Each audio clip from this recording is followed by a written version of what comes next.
জি, আমি এখন আছি কুমিল্লা সড়ক বিভাগ, শাকতলা।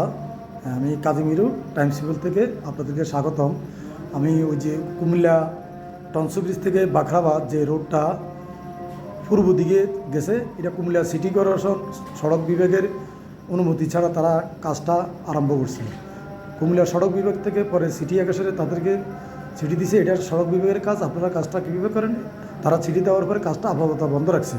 আমি এই বিষয়ে কুমিল্লা সড়ক বিভাগের উপবিভাগীয় প্রকৌশলী মোহাম্মদ আদনান ইবনে হাসানের সাথে কথা বলবো, দেখি উনি কী বলেন। জি ভাই, আপনার একটু বক্তব্যটা বলেন। আপনাকে ধন্যবাদ। আপনি জানেন যে আমাদের চাঁপাইনবাবগঞ্জ টমসন ব্রিজ কালীরবাজার বড়ুয়া সড়কটি কুমিল্লা সড়ক বিভাগের আওতাধীন একটি জেলা মহাসড়ক এবং কুমিল্লা শহরের ভেতর দিয়ে গমনকারী একটি গুরুত্বপূর্ণ সড়ক। এই সড়কে আসলে বর্ষাবাদলে আমাদের বেশ কয়েকটি অংশ সবসময় খারাপ থাকে এবং সে কারণে আসলে এখানে কার্পেটিংয়ের কাজ যেহেতু এখানে টেকসই হয় না, সেই জন্য আমরা 25-26 অর্থ বছরে আমরা দুটি পিএমপি কর্মসূচি গ্রহণ করি। পিএমপি কর্মসূচির আওতায় একটি হচ্ছে টমসন ব্রিজ থেকে হাসপাতাল পর্যন্ত, আরেকটি হচ্ছে টমসন ব্রিজ থেকে কোটবাড়ি পর্যন্ত গুরুত্বপূর্ণ খারাপ অংশগুলো আমরা ভিজিট পেমেন্ট করার প্রোগ্রাম হাতে নিই এবং তার মধ্যে আসলে সিটি কর্পোরেশন আমাদের সাথে কোনো রকম পত্র মারফত যোগাযোগ না করে তারা তাদের পূর্বে গৃহীত একটি প্রোগ্রামের আওতায় কাজ শুরু করে, যেটা সম্পর্কে সড়ক বিভাগ এবং আমাদের মন্ত্রণালয় ওয়াকিবহাল না। তো সে আলোকে আমরা তাদেরকে পত্র দিই যে যাতে তারা এই কাজটা খুব দ্রুত অফ করে, কারণ আমাদের যেহেতু দুটি প্রোগ্রাম গ্রহণ করা হয়েছে সেটি হয়তো আমরা ডিসেম্বর জানুয়ারিতে আমরা কাজ শুরু করতে পারবো। তো সিটি কর্পোরেশনের প্রতি আমাদের আহ্বান থাকবে আমাদের মালিকানাধীন রাস্তায় তারা তাদের যাতে কার্যক্রম বন্ধ রাখেন এবং আমাদের কার্যক্রম পরিচালনা করে সহায়তা করেন। জি জনাব আদনান সাহেব, এই বাখরাবাদ, এই যে টনসিবির থেকে বাখরাবাদে যে সড়কটি গেছে 2023 সালেও এই কাজটা আপনারা কাজ করছেন আমরা দেখেছি। তাহলে প্রতি বছর এই কাজটা আপনারা মেরামত করেন। আপনারা যে কাজ করার আগে একটা কমিটি করতে হয়, মূল্যায়ন করতে হয় রাস্তার টেকসই উন্নয়নের জন্য। এই রাস্তাটা শেষ করলে কতদিন পর্যন্ত দীর্ঘায়িত হইতে পারে। আমরা দেখা যায় যেহেতু আমরা এখানে স্থানীয় সাংবাদিকতা করি, আমরা দেখতেছি প্রতিনিয়ত কদিন পর আপনারা এই কাজটা মেরামত করেন বিভিন্ন মেনটেন্যান্সের কাছে। সরকারের রাষ্ট্রের টাকা আপনারা এগুলো টেন্ডারের মাধ্যমে প্রতি বছর দেখা যাচ্ছে করেন। এটা 2023 সালে এই কাজটা হয়েছে রেকর্ডপত্র অনুসারে। তো আপনারা এই যে প্রতি বছর বা 1-1.5 বছর পর কোটি টাকার কাজ, এই সরকারের টাকা, আমি মনে করি এটা একটা অপচয় হচ্ছে। তাহলে আপনি দেখা যাচ্ছে কি আপনারা যখন ঢালাইয়ের কাজ শেষ করেন, দেখা যাচ্ছে কি বৃষ্টি হলে পরে আবার রাস্তাটা নষ্ট হয়ে যায় এবং ড্রেন যখন করে ড্রেন উপর করে পরে আবার ড্রেন সমান করার জন্য রাস্তা আবার কি করেন আপনারা বালু সিমেন্ট ইত্যাদি কনক্রিট ফেলাই আপনারা এটা ঢালাই মোছা করেন। কিন্তু একসাথে আপনারা এই যে প্রকল্পটা হাতে নিলে যে এরা কাজটা করলে কি কত বছর টেকসই হবে, ড্রেনটা মোছা করলে ড্রেনের লেভেল রাস্তাটা করলে তাহলে রাস্তার পানিটা সরে যাবে। আপনারা রাস্তাটা করার সময় যদি আপনারা এই 2 সুতা লেভেল যদি মাঝখানটা মোছা করে 2 সুতা লেভেল ড্রেন পর্যন্ত দিতেন, তাহলে রাস্তার মাঝখানে কোনো পানি জমে থাকে না। তাহলে আপনারা সমান্তরালভাবে কেন রাস্তাটা আপনারা ঢালাই করেন? প্রত্যেকটা রাস্তা এইভাবে দেখতেছি কোনো নিয়ম নীতির মধ্যে নাই। তো আপনারা এগুলো আপনাদের এস্টিমেট তৈরি করার সময় ঠিকাদার যারা কার্যাদেশ পায় তাদেরকে মনে আমাকে বলতে চান, আসলে আপনি অনেকক্ষণ থেকে বলতেছেন যে কথাগুলো, আপনার তথ্যে কিছু ভুল রয়েছে। আমাদের 21-22 অর্থ বছরে জেলা মহাসড়ক উন্নয়ন প্রকল্পের আওতায় এই সড়কটিতে একটি ডেভেলপমেন্ট কাজ নেওয়া হয় এবং সেই কাজটি সমাপ্ত হওয়ার পরে 3 বছর মেয়াদ শেষ হয় গত বছর জুনে। তো সে আলোকে এই 3 বছরের ভিতরে আমরা কোনো কার্যক্রম গ্রহণ করিনি এবং এই অর্থ বছরে আমরা এই দুটি পিএমপি প্রোগ্রাম কার্যক্রম হাতে নিয়েছি। এবং আপনি যেটা মেরামত বলছেন সেটা আসলে আমাদের বিভাগীয়ভাবে মেরামত, আমাদের যে বিভাগীয় মালামাল থাকে, ইট বালু খোয়া অথবা বিটুমিনাস কাজের যে মেটেরিয়াল থাকে সেগুলো ইউজ করে আমরা সাময়িকভাবে চলাচলের জন্য মেরামত কার্যক্রম চালিয়েছি। তাহলে বোঝা যাচ্ছে কি একটা রাস্তা কাজের মেয়াদ 3 বছর থাকে, যে কোনো একটা রাস্তা করেন 3 বছর, এটা প্রকল্পের আওতায়। তাহলে 3 বছর আপনি 3 কোটি টাকা বা 5 কোটি টাকা দিয়ে একটা রাস্তা কাজ করলেন, 3 বছর পর আবার পুনরায় টেন্ডার করবেন, এটা জাস্ট হয়ে গেলে না। তাহলে এটা তো কোনো রাষ্ট্রে আমি বিভিন্ন রাষ্ট্রে দেখতেছি তাদের অবকাঠামো যে নির্মাণ করে রাস্তাঘাটের জন্য 10 বছর হাত দেওয়া লাগে না। কিন্তু আপনার কথা উঠে আসছে যে 3 বছর পর্যন্ত এটার থাকে, অথবা ঠিকাদার থেকে যে সিকিউরিটি মানি রাখেন 1 বছরের মধ্যে কোনো সমস্যা হলে এটা ঠিকাদারের থেকে আবার আপনারা ওই কাজটা আবার মেরামত করেন। হ্যাঁ, 1 বছর পূর্ণ শেষ হওয়ার পরে তখন আপনারা আপনাদের নিজ খরচে মেনটেন্যান্সের কাছে যেখানে হ্যাঁ 3 বছর। তো এগুলোকে আপনারা মন্ত্রণালয় এইভাবে কোনো সময়টা আর একটু বাড়ান জানা যে একটা কাজ শেষ করলেন 3 বছরের ব্যাপার আবার এই রাস্তাটা আবার টেন্ডার করবেন, তাহলে এটা রাষ্ট্রের কোটি টাকা। এগুলো তো বিদেশ থেকে বিভিন্ন বরাদ্দ নিয়ে আসে অধিক মনে করেন মানে বিদেশ তো টাকা আমাদেরকে এমন সাহায্য করে না, একটা ইন্টারেস্ট মাধ্যমে একটা বিদেশ থেকে এইসব হাজার হাজার কোটি টাকা মানে দেশের উন্নয়নের জন্য রাস্তাঘাটের জন্য আনে। তো 3 বছর পর পর যদি একই রাস্তা যদি আবার এইভাবে যদি করেন, আবার কোটি টাকা ব্যয় করেন, এটা অপচয় না? আমি মনে করি একটা অপচয়। না। এই বিষয়ে আপনি একটু ক্লিয়ার করেন। আপনার যখন একটা 6-7 কিলো 8 কিলো রাস্তা আপনি মেরামত করবেন, সেটা 3 বছর পরে সেটা আসলে এখানে অনেকগুলো ফ্যাক্টর আছে, শুধু ভালোভাবে একটা কথা বললে হবে না। তো আমাদের যে শহর অংশগুলোতে আপনারা দেখবেন রাস্তার দুই পাশে অধিকাংশ এরিয়া রাস্তা ডেভেলপ হওয়ার পরে দুই পাশে এরিয়াতেও ডেভেলপ হয়ে যায়, ফলে পানি নিষ্কাশনে কিছুটা সমস্যা তৈরি হয়। যত্র মানুষ রাস্তাঘাটে পানি ফেলে, অনেক সময় বাজার তৈরি হয় অবৈধভাবে। এই জিনিসগুলোর জন্য এবং মূল যে কারণটি হচ্ছে সেটি হচ্ছে আপনার আমরা যে অনুমোদিত গাড়ির লোড, সেই লোডটা কিন্তু আমরা মেনটেন করতে পারি না। কারণ আমাদের বেশিরভাগ রাস্তাগুলোতেই আমাদের অনুমোদিত গাড়ির যে যানবাহনগুলো যে লোড থাকার কথা তার থেকে আপনার লোডগুলো বেশি থাকে, ওভারলোডেড থাকে। ফলে যেটা হয় পানি জমা, বৃষ্টি, অতিবৃষ্টি এবং দুই পাশে ডেভেলপ হওয়ার কারণে রাস্তার উপর পানি জমার পাশাপাশি ওভারলোডের কারণে আমার মূলত রাস্তাগুলো 3 বছর পরে অথবা তার কিছু পরে ক্ষয়ক্ষতি হয়। এই জিনিসগুলো আমাদের বাইরের দেশে এই জিনিসগুলো কিন্তু এভাবে হয় না, ফলে তাদের রাস্তার টেকসই বেশি হয়। এই জিনিসগুলো যদি আমরা অ্যাড্রেস করতে পারি, ওভারলোডগুলো যদি আমরা কন্ট্রোল করতে পারি, আমাদের দুই পাশে যদি অবৈধ বাজার দখলগুলো আমরা উচ্ছেদ করতে পারি এবং যত পানি ফেলা এবং রাস্তা অবৈধভাবে নষ্ট করা, এই জিনিসগুলো যদি আমরা অ্যাভয়েড করতে পারি, আমাদের রাস্তাগুলো তাদের থেকে বেশি টেকসই হবে আশা করি। জি, জনাব আদনান সাহেব, আপনাকে ধন্যবাদ। জি, ধন্যবাদ।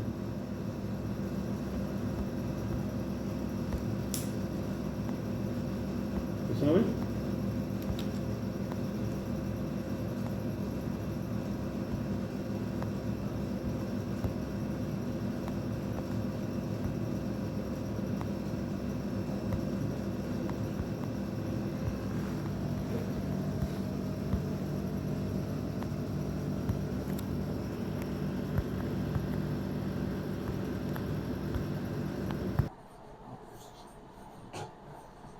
আপনারা এগুলা সরকার জনগণ বিভাগে যে বক্তব্যটা তারা দিচ্ছেন, এখন আমি কুমিল্লা সিটি কর্পোরেশনে আছি। কুমিল্লা সিটি কর্পোরেশনের সরকারি প্রকৌশলী জনাব একটি বক্তব্য রাখে। কুমিল্লা বাঁকড়াবাদ সড়ক, কুমিল্লা তহসিল থেকে বাঁকড়াবাদ চাপকের যে সড়কটি রয়েছে তারা সংস্কার করতেছে আন্তঃ মন্ত্রণালয়ের অনুমতি ছাড়া, স্থানীয় সরকার মন্ত্রণালয়ের এবং কুমিল্লা সরকার মন্ত্রণালয়ের সমন্বয় ছাড়া রাস্তা নিজে ফায়দা করে রাস্তা করতেছে। বিভিন্ন লোক অভিযোগ দিয়েছে যে রাস্তা তাদের নাম ভালো না। কুমিল্লা সড়ক বিভাগ জুলাই 2 তারিখে কুমিল্লা সিটি কর্পোরেশনকে চিঠি দিয়ে কাজটি বন্ধ রাখার জন্য আহ্বান জানাচ্ছি। আমি এই মুহূর্তে কুমিল্লা সিটি কর্পোরেশনের সরকারি প্রকৌশলী মোহাম্মদ প্রবর্তক সাথে কথা বলবো, দেখি উনি কি বলছেন।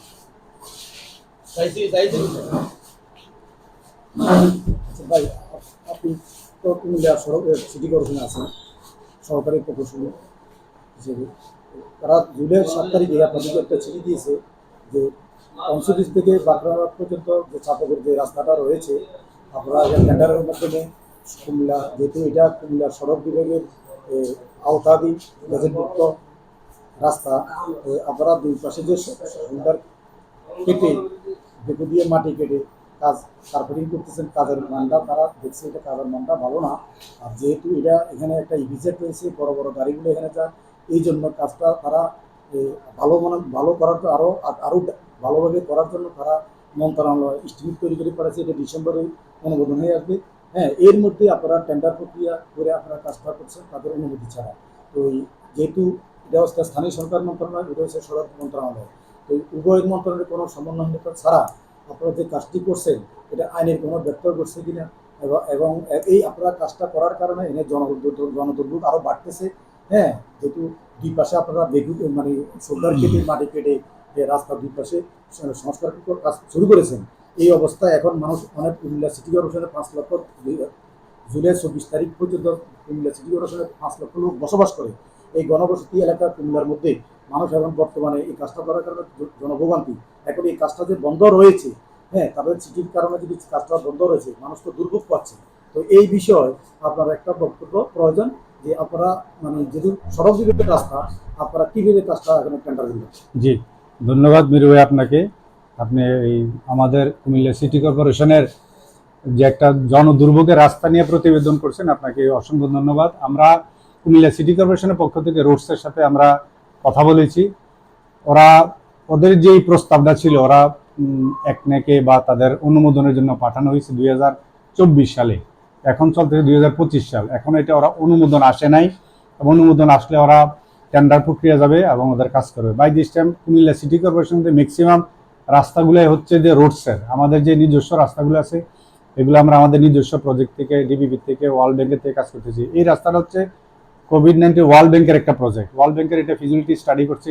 যেহেতু সিটি কর্পোরেশন এলাকার লোকজন এটা দিয়ে চলাচল করে, জনদুর্ভোগ, বিশেষ করে ওখানে একটি পিজাইডের মতো এলাকা, কুমিল্লা মেডিকেল কলেজ এবং শত শত লোকজন, বিশেষ করে রোডে অটো, অ্যাম্বুলেন্স, রোগী, যাত্রী, মুমূর্ষু রোগী চলাচল করে। চলাচলের অবস্থায় এত মুমূর্ষু যে মানুষ ওটা চলাচলের মতো মানে কোনো পরিবেশ পরিস্থিতি নেই। ওই কারণে আমাদের সাবেক প্রশাসক স্যারের অনুমতিক্রমে এবং রোডসে আমাদের সাথে সমন্বয় করে আমরা কাজটা আরম্ভ করেছি। এবং কাজ গত বৃষ্টির কারণে আমাদের অফিসিয়ালভাবে একটা চিঠি আছে মন্ত্রণালয়ে যে বৃষ্টির সিজনে কোনো কাজ করা যাবে না। এই জন্যই কাজটা বক্স কাটিং রোডসের চলে। আর যে গুণগত কথা বলছেন, আমরা কন্টিনিউটি মনিটরিং করছি। অভিযোগ তো আসবে, আসলে এটা কতটুকু সত্য মিথ্যা আমরা ইঞ্জিনিয়ারিং টিম সার্বক্ষণিক মনিটরিং করছে। আমরা এখনো দেখতেছি কোন কোন লেয়ারে কি আছে। আমাদের টিমটা হচ্ছে কুমিল্লা শহরে আমরা এই রাস্তাটাকে একটা সবচেয়ে সুন্দর একটা রাস্তা হিসেবে, কাজটা বন্ধ নয়, চলমান আছে। যেহেতু তাদের সাথে আমরা সমন্বয় করি এবং জেলা পরিষদ ডিসি অফিসের সমন্বয় মিটিং এ বলা হয়েছে যে আমরা তাদের সাথে এই বিষয়টা আমরা জেলা ডিসি অফিসের যখন মিটিং এ সমন্বয় বলা হয়েছে, ডিসি বলছে ঠিক আছে, যেহেতু সিটি কর্পোরেশন এর ভিতরে রাস্তা জনদুর্ভোগ, সেই চিন্তা করে কাজটা যাতে চলমান থাকে, পাবলিকের যাতে কষ্ট, জনদুর্ভোগতা চিন্তা করে আমরা এই রাস্তার কাজটা চলমান আছে। আর আমাদের, আমি একটু বলি, এই রাস্তাটা হচ্ছে কুমিল্লা শহর যাতে সবচেয়ে একটা সুন্দর রাস্তা হয়। আমাদের থিম হচ্ছে যে মাঝখানে একটা ডিভাইডার থাকবে, এটাতে এলইডি লাইট থাকবে, দুই পাশে রাস্তাটা বড় হবে। আমরা এটা করার পরে অবশ্যই এটা সফলতা মানুষ ভোগ করবে। সামরিক দুর্ভোগের জন্য বা মানুষের যানবাহন চলাচলের কষ্ট ভোগ করার জন্য আমরা আন্তরিকভাবে দুঃখিত। আমাদেরকে একটু সময় দিতে হবে, যে কাজ যাতে আমরা কুমিল্লা শহরে অনেক রাস্তাঘাট আছে, কোটবাড়ি রাস্তা আছে, এটা আমাদের রোড এরিয়া। এটা সিটি কর্পোরেশন এরিয়ার ভিতরে এবং এটার মধ্যে আমাদের লোকজন সিটি কর্পোরেশন এরিয়ার লোকজনে বেশি চলাচল করে আর কি। আর তাছাড়া আরেকটা দিন হচ্ছে যে যেমন কোটবাড়ি রাস্তা আছে, শাসনগাছা রাস্তা আছে, কিন্তু আমাদের অনেক রাস্তা রয়েছে যেখানে বেহাল দশা, একটা রিকশা চলতে পারে না। ওই কাজগুলো না করে আপনারা এখানে করার উদ্দেশ্য আমাদের যেহেতু সড়ক বিভাগের রাস্তা, আমরা তো এটা আমাদের অনুমতিক্রমে, ওয়ার্ল্ড ব্যাংকের অনুমতিক্রমে। আমি যদি একটু শেয়ার করি, গভর্নমেন্টের টাকা হচ্ছে এক জায়গা থেকে টাকাটা আসে। এটা হয় স্থানীয় সরকারকে দেয়, রোডসে দেয়, পিডব্লিউডি দেয়, এলজি দেয়, কিন্তু ডেভেলপমেন্টের কাজগুলো কিন্তু এক জায়গা থেকে বরাদ্দ আসে, কিন্তু ভাগ ভাগ করে কেউ না কেউ সংস্থা করে। রোডসও করবে সরকারের টাকা দিয়ে, আমরাও করবো সরকারের টাকা দিয়ে, কিন্তু পার্থক্য হচ্ছে যে কাজটা যত দ্রুত করা যায় ততই মানুষের জনদুর্ভোগ লাঘব হয়ে গেছে। তো সেই পর্যায়ে আমরা আশা করি যে কাজটা খুব দ্রুতই শেষ হয়ে যাবে এবং মানুষ এটার সুফল ভোগ করবে। আপনারা আমাদের পাশে থাকবেন, সহযোগিতা করবেন এবং কিছু যদি অবৈধ স্থাপনা থাকে এগুলা উঠানোর ব্যাপারে আপনারা আমাদেরকে সহযোগিতা করবেন। যে আপনাকে অশেষ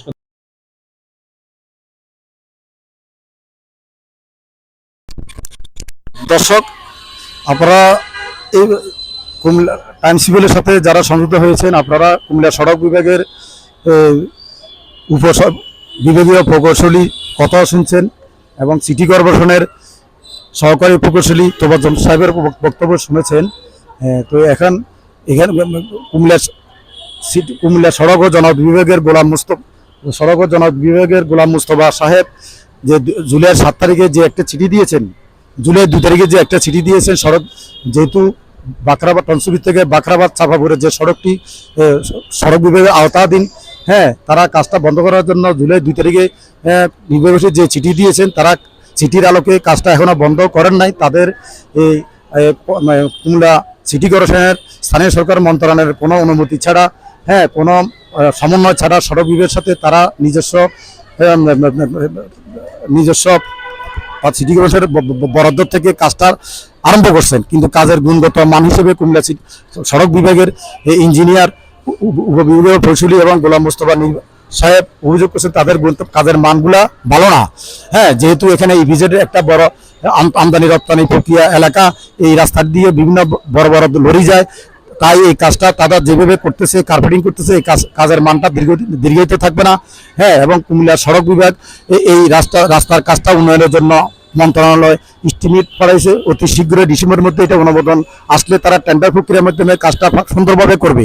এর মধ্যে কুমিল্লা সিটি কর্পোরেশন কাজটা তাদের সাথে আলোচনা না করে খুব দ্রুত গতিতে কাজটা দুই সাইড রাস্তার দুই পাশে দুই সাইডের রাস্তার দুই পাশে শোল্ডার কেটে, রাস্তার দুই পাশে শোল্ডার কেটে এবং গাছপালা কেটে মাটি কেটে কার্পেটিং শুরু করেছে।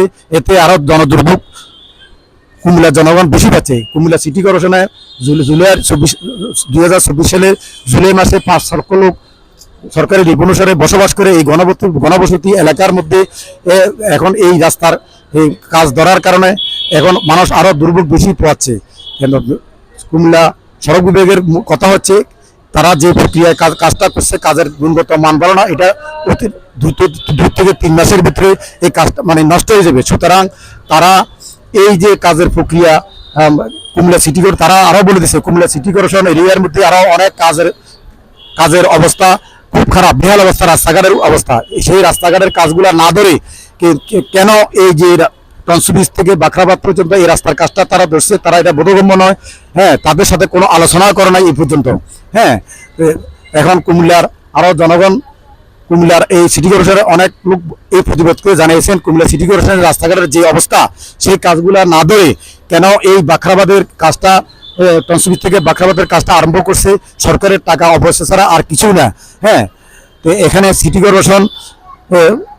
কর্পোরেশনের প্রশাসক মোহাম্মদ শালম সাহেব এই প্রতিবেদকে জানিয়েছেন যে আমরা কুমিল্লা সিটি কর্পোরেশনের মানুষের দুর্ভোগের কারণে আমরা তাড়াহুড়া করে জেলা প্রশাসকের সমন্বয়ের মাধ্যমে আমরা এই কাজটা আরম্ভ করেছি।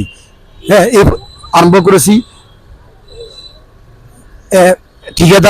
ঠিকাদার কাজটা যেভাবে করতেছে, যে আমাদের কাছে কুমিল্লা সিটি কর্পোরেশনের যে প্রশাসক এই প্রতিবেদকে জানিয়েছেন যে আমরা যে ঠিকাদার কাজ করতেছে, আমাদের এখানে একটা মনিটরিং টিম আছে, ইঞ্জিনিয়ার সারাক্ষণ এখানে মনিটরিং করতেছে কাজের মান গুণগত মান অনুসারে, এবং উনিও নিজে মৌখিকভাবে অনেকের কাছ থেকে অভিযোগ পেয়েছে কাজের গুণগত মান ভালো না। তারা সার্বক্ষণিক কাজের মানটা ঠিক রাখার জন্য অব্যাহত রাখবে। কিন্তু কুমিল্লা সড়ক বিভাগে যে সিটির আলোকে তারা কাজটি এখনো বন্ধ করে নাই। তো দর্শক, আপনাদেরকে ধন্যবাদ। কুমিল্লা টাইমস পিপল থেকে আপনারা সামনে আরো নতুন কিছু তথ্য পাবেন। কুমিল্লা সিটি কর্পোরেশনে আজকে প্রথম পর্ব, আরো দ্বিতীয় এবং তৃতীয় পর্ব সামনে থাকবে কুমিল্লা সিটি কর্পোরেশনকে নিয়ে। ধন্যবাদ। আমি কাজী নিরু।